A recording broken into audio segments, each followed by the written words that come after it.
પાલિતાણા શહેરમાં કમોસમી વરસાદ પડતા પાલિતાણા શહેરના તળેટી રોડ પર વરસાદી પાણી ભરાયા હતા। પાલિતાણામાં આજે વહેલી સવારથી જ વાદળછાયું વાતાવરણ જોવા મળ્યું હતું, જેને લઈને અસહ્ય બફારા બાદ અચાનક જ વાતાવરણમાં પલટો આવ્યો હતો અને વાતાવરણમાં પલટો આવતા પાલિતાણા શહેર તેમજ ગ્રામ્ય વિસ્તારમાં વરસાદી માહોલ સર્જાયો હતો।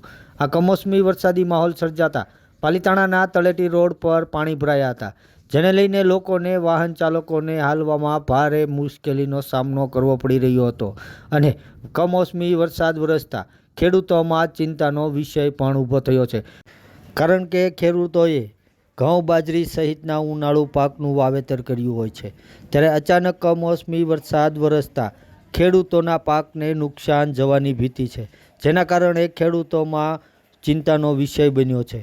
ત્યારે કમોસમી વરસાદ પાલિતાણા શહેર તેમજ ગ્રામ્ય વિસ્તારમાં વરસતા વાતાવરણમાં ઠંડક પ્રસરી હતી।